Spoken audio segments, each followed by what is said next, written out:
I'm Laura Camerona, child life specialist and author, and today I'm adding more books to my hospital book list, which is a list of books that I recommend for starting conversations or for supporting children during different hospital experiences. Today, my additions are going to be focused on adult illness. So often, when an adult is ill, especially someone who's very close to a child, families wonder how much the child should know. And I'm a big proponent of talking to your kids about these hard things. Kids are super smart, they notice things, they hear things. And so, hearing the words from your mouth in a gentle and supportive way can be really big in helping them cope or find understanding.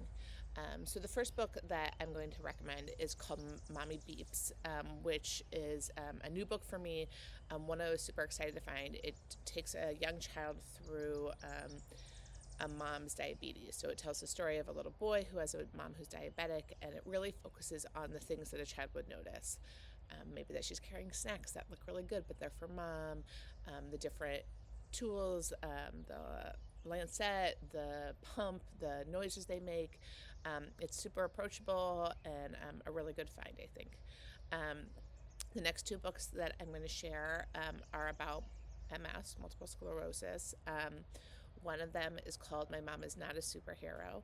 And it tells the story of a little boy who says his mom's not a superhero because she doesn't fly, she doesn't have super strength.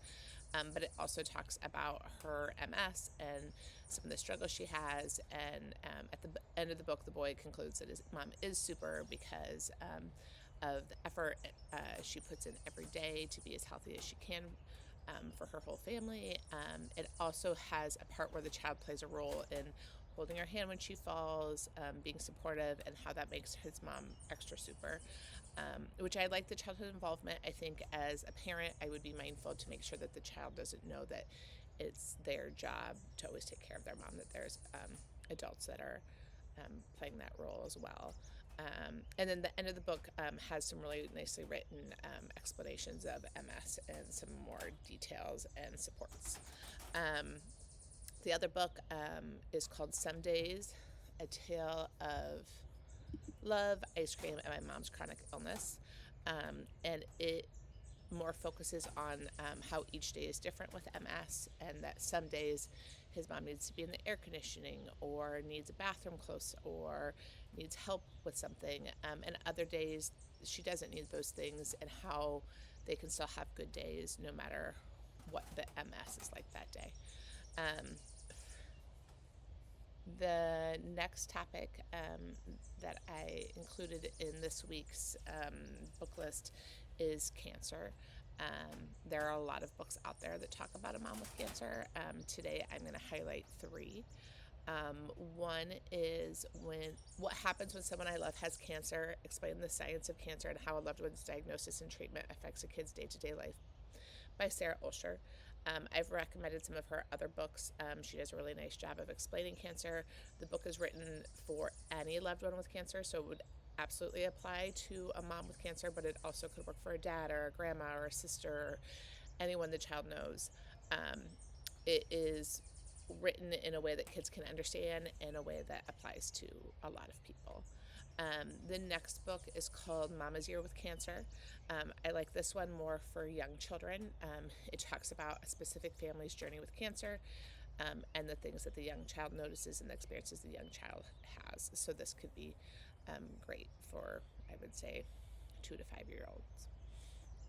And then the last book is called The Very Naughty Cell by Lily Sachs Hubbard.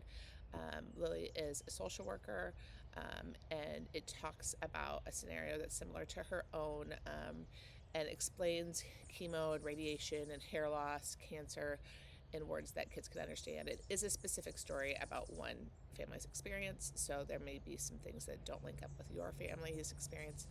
I will need some clarification, but in general, I think the book does a nice job of giving simple explanations and supportive ideas. So, happy Mother's Day to all the moms out there, especially all the moms that are taking care of their children, and also taking care of themselves in relation to an illness. or a handicap. So I appreciate all of you, and I hope you all have a great week.